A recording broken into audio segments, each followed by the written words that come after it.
ஒவ்வொரு வீட்டுல இருக்கிற ஒவ்வொரு விஜயும் பூத்து பூத்தா காலையிலேயே வந்து நிப்பாங்க பாருங்க. ஏண்டா இந்த விஜய கூப்பிட்டோம்னு. அநீதி, அராஜகம், தில்லுமுள்ளு இவை எல்லாம் திமுக முதற்றே உழைக்கும். சென்ட் ஜார்ஜ் கோட்டையில டிவிக்கு ஆளும் கட்சியா எழும் இந்த டப்பா இன்ஜின், ஓட்டை இன்ஜின், எவ்வளோ இன்ஜின் வந்தாலும் டாப் இன்ஜின் நம்ம டிவிக்கே தான்ன்றதை மக்கள் ஆல்ரெடி முடிவு பண்ணிட்டாங்க. பவளவிழா பாப்பாக்கு வேற என்ன தெரியும்? பழைய டப்பாவை உருட்டதானே தெரியும்.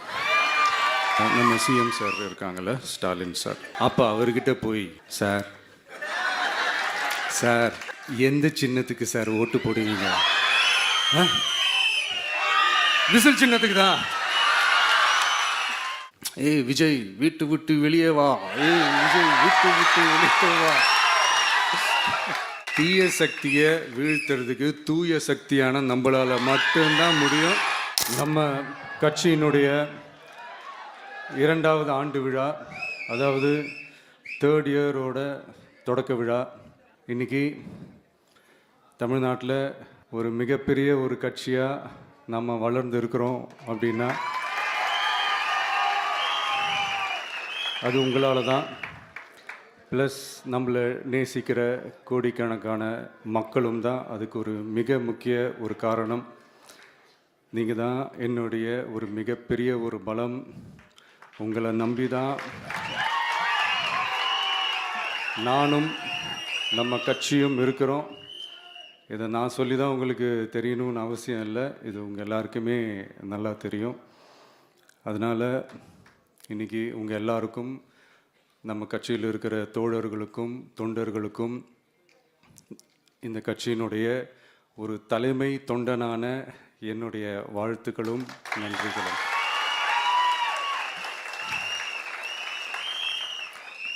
அப்புறம் என்ன, மைக்கை பிடிச்சாச்சு, வெடியை கொளுத்தி போட்டுருவோமா?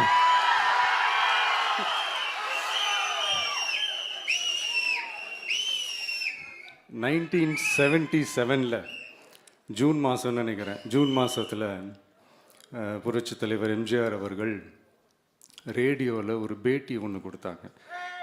அதில் பேசும்போது சொன்னாங்க, பேரறிஞர் அண்ணா அவர்கள் இருந்த இடத்தில் இப்படிப்பட்டவர்களும் அமர்கின்ற ஒரு நிலைமை ஏற்பட்டுச்சேன்னு எண்ணி எண்ணி கண்ணீர் வடித்தேன். அன்னைக்கு அந்த கண்ணீரை துடைக்க ஆரம்பித்த இயக்கம் தான் அண்ணா திராவிட முன்னேற்ற கழகம்னு சொன்னார். அதே மாதிரி 2017க்கு அப்புறம் 2021க்கு அப்புறம் தமிழ்நாட்டுடைய நிலைமையை பற்றி யோசித்து பார்த்த நம்ம தமிழக மக்கள் காமராஜர் அவர்கள் இருந்த இடத்தில், அண்ணா அவர்கள் இருந்த இடத்தில், எம்ஜிஆர் அவர்கள் இருந்த இடத்தில் இப்படிப்பட்டவர்களும் அமர்கின்ற ஒரு நிலைமை ஏற்பட்டுருச்சேன்னு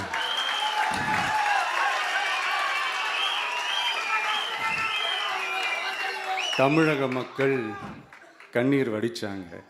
இன்னைக்கு இந்த கண்ணீரை துடைக்க ஆரம்பித்த இயக்கம் தான் தமிழக வெற்றிக்கழகம்.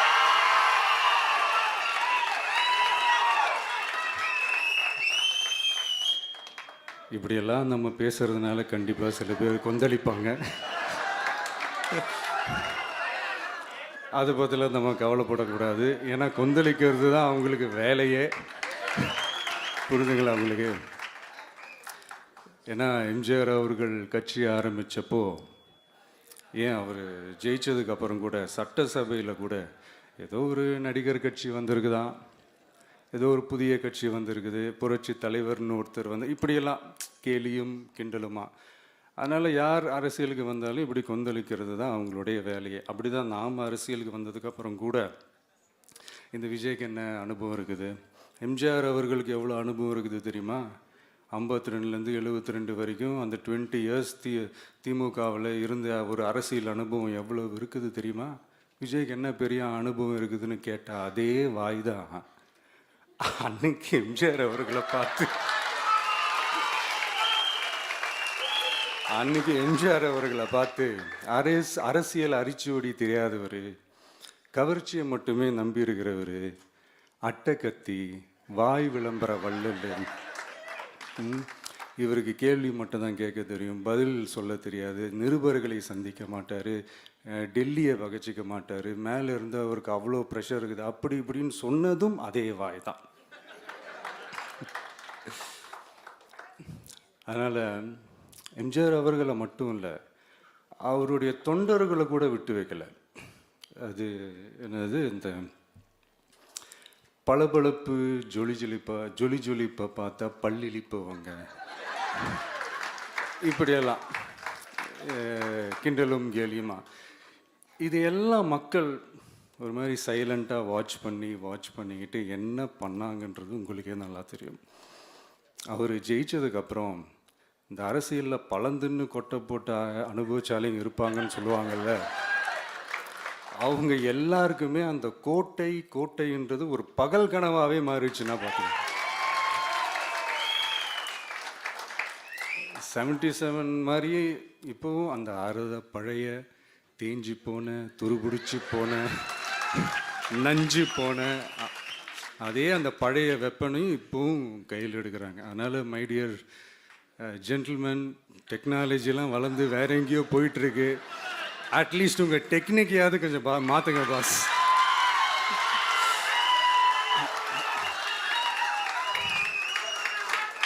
காமராஜர் அவர்களையும் விட்டு வைக்கல. அவருக்கு இலக்கியம்னா என்ன தெரியும், அவர் மாபெரும் புலவர், அந்த புலவர் இந்த புலவர்னு அவரை பற்றியும் கிண்டலும் கேலியுமா. அதான் முன்னாடியே சொன்ன மாதிரி யார் எதிர்த்து நின்னாலும் அவங்கள கொந்தளிக்கிறது தான் அவங்களுடைய வேலையே. ஸோ இப்படி அவங்க பண்ணுற தப்பெல்லாம் நம்ம எடுத்து சொன்னால், அவங்க பண்ணுற அட்ராசிட்டியை பற்றி நம்ம எடுத்து சொன்னால், அவங்க பண்ணுற அந்த ஊழலை பற்றி தான் நம்ம எடுத்து சொன்னோம். முக்கியமாக நாம் அதை எடுத்து சொன்னால் 50 வருஷத்துக்கு முன்னாடி இருக்கிற அதே தகர டப்பாவை எடுத்து உருட்ட ஆரம்பிச்சிருவாங்க.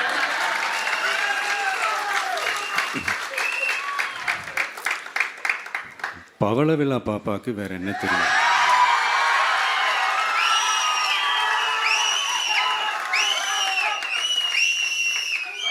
பழைய டப்பாவை உருட்டதானே தெரியும்.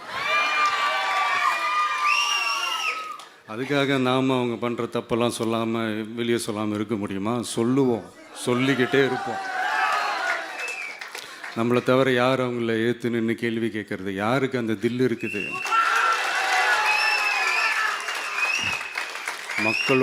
மக்களோட ஒரே பிரதிநிதி நாம் மட்டும்தான். ஸோ இப்படி இருக்கிற இந்த நிலைமையில் இன்னைக்கு இந்த டிஜிட்டல் உலகத்தில் திருவள்ளுவர் இருந்திருந்தாருன்னா இந்த தீய சக்தியை பற்றி என்ன திருக்குறள் எழுதியிருப்பாரு? ஒரு கற்பனையா, அநீதி, அராஜகம், தில்லுமுள்ளு இவையெல்லாம் திமுக முதற்றே உலகு.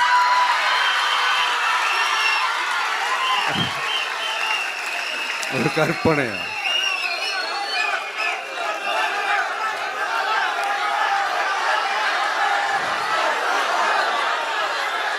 அநீதி, அராஜகம், தில்லுமுள்ளு இவையெல்லாம் திமுக முதற்றே உலகு.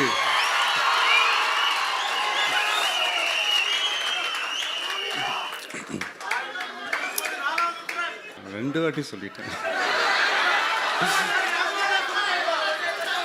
அநீதி, அராஜகம், தில்லுமுள்ளு இவையெல்லாம் திமுக முதற்றே உலகு.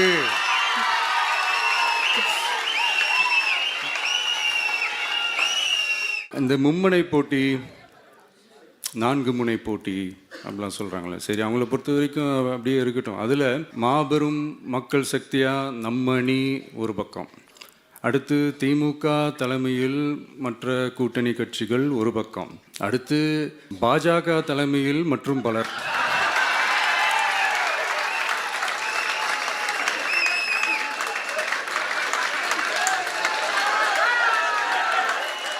என்னப்பா சிரிக்கிறீங்க? உண்மையை தானேப்பா சொன்னேன்.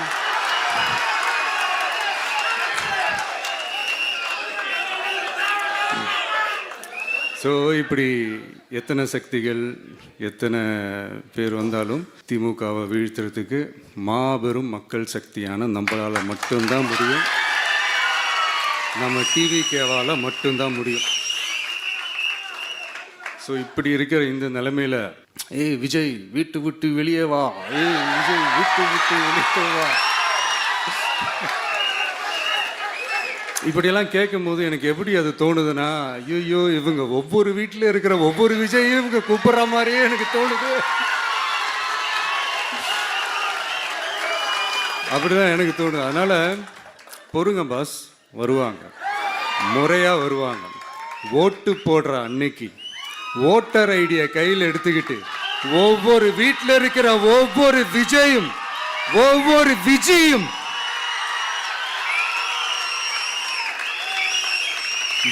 பூத்தா காலையிலேயே வந்து நிப்பாங்க பாருங்க. அன்னைக்கு தெரியும் பாருங்க, ஏண்டா இந்த விஜய கூப்பிட்டோம்னு.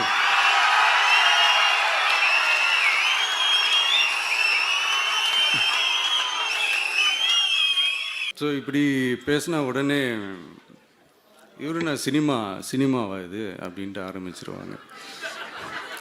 நான் சினிமா விட்டாலும் நீங்கள் சினிமா விட மாட்டேங்கிறீங்களேப்பா. அப்புறம் இன்னொரு ரீசெண்டாக அந்த ஒரு விஷயம் போயிட்டுருக்குல்ல, இந்த கருத்து கணிப்பு அதில் நிறைய பேர் உண்மையான கருத்து கணிப்புலாம் சொல்கிறாங்க. அதையும் நான் தப்பு சொல்லலை. சில பேர் கடுப்பில் விட்ட கணிப்பாகவும் இருக்குது, அதையும் நான் தப்பு சொல்லலை. இந்த கடுப்பில் விட்ட கணிப்பாளர்களுக்கு நான் சொல்லிக்கிறது என்னென்னா, ஒவ்வொரு ஊராக தெருவா வீடு வீடாக போய் நீங்கள் அந்த கருத்து கணிப்பு எடுத்து பாருங்கள். ஒவ்வொரு வீட்லேயும் டிவிக்கு இருக்கிறத நீங்கள் பார்ப்பீங்க.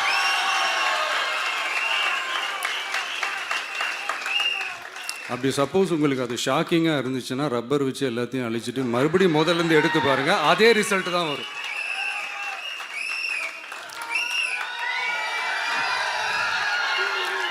இது என்னப்பா லாஜிக்கு, அது எப்படி எல்லார் வீட்லேயும் டிவிக்கு இருக்கும் அப்படின்னு நீங்கள் கேட்டிங்கன்னா, ஒரு சின்ன சாம்பிளுக்கு ஒரு சின்ன டெஸ்ட் ஒன்று பண்ணி பாருங்களேன். நம்ம சிஎம் சார் இருக்காங்கள்ல, ஸ்டாலின் சார்,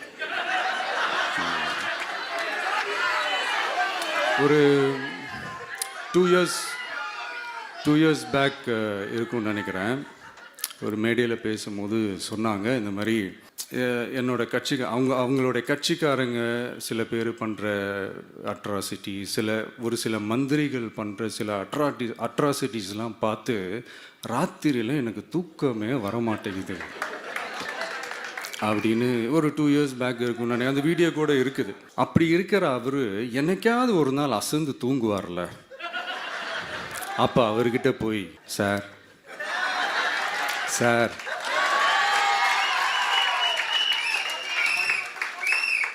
எந்த சின்னத்துக்கு சார் ஓட்டு போடுவீங்க அப்படின்னு கேட்டு பாருங்க. விசில் சின்னத்துக்கு தான்.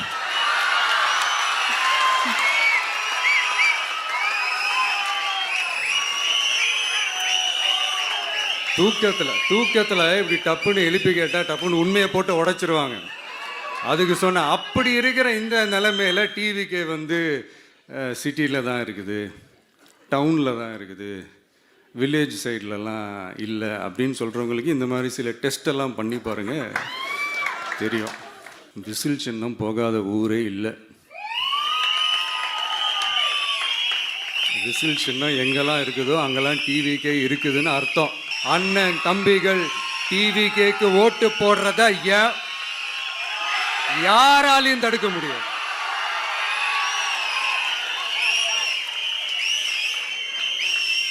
ரத்த சொந்தமா நம்மளை நினைக்கிற நம்மளோட வகையராக்களை எந்த கட்சியாலையும் எவ்வளவு விலை கொடுத்தாலும் வாங்கவே முடியாது. நான் ஓவர் கான்ஃபிடென்ஸில் பேசுகிறேன் அப்படின்லாம் நினைக்காதீங்க. இதுதான் கள நிலவரம், கள யதார்த்தமும் இதுதான். தீய சக்தியை வீழ்த்துறதுக்கு தூய சக்தியான நம்மளால் மட்டும்தான் முடியும். இந்த 2026 சட்டமன்ற தேர்தலில் டிவிக்கே தான் மக்களோட ஒரே ஆப்ஷன். Otherwise no diversion. இந்த டப்பா இன்ஜின், ஓட்டை இன்ஜின், எவ்வளோ இன்ஜின் வந்தாலும் டாப் இன்ஜின் நம்ம டிவிக்கே தான்ன்றது மக்கள் ஆல்ரெடி முடிவு பண்ணிட்டாங்க. அதனால் நம்மளுடைய தோழர்கள் அதை மனசில் நல்லா ஏற்றிக்கிட்டு இன்னும் ஷார்ப்பாக ஒர்க் பண்ணுங்கள். நான் ஏற்கனவே சொன்ன மாதிரி ஒன்றியம், நகரம், பேரூர், பகுதி, கிளை எல்லா இடத்துலையும் அந்த பூத்தாக அந்த நம்மளுடைய வேட்பாளர்களுக்கு ஒற்றுமையாக இருந்து வேலை செய்யுங்க. நமக்கு மாபெரும் கூட்டணியான மாபெரும் மக்கள் சக்தியான குடும்பமாக நம்மளோட இருக்கிறாங்க. இன்னொன்று அன்றைக்கி நான் சொன்ன மாதிரி நம்மளுடைய விசில் சின்னத்துக்கு ஓட்டு போட வைக்கிறது மட்டும்தான் உங்களுடைய வேலை. மற்றதெல்லாம் மக்களோட சேர்ந்து நான் பார்த்துக்கிறேன்.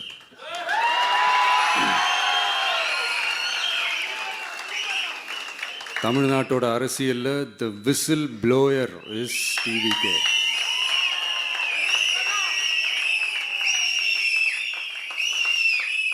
நம்ம மக்கள் இந்த விசில்ல ஊதுல இந்த தீய சக்தியும் இந்த ஊழல் சக்தியும் தெரிச்சு ஓடணும். எப்படி தெரிச்சு ஓடணும்? அன்னைக்கு சென்ட் ஜார்ஜ் கோட்டையில் டிவிக்கு ஆளும் கட்சியா எழும். உங்களோட நான் இருக்கேன், நம்மளோட நம்ம மக்கள் இருக்கிறாங்க. இதுக்கு மேல என்ன வேணும்? கான்ஃபிடென்ட்டா இருங்க, நல்லதே நடக்கும், வெற்றி நிச்சயம். மீண்டும் சந்திக்கும் வரை நன்றி, வணக்கம்.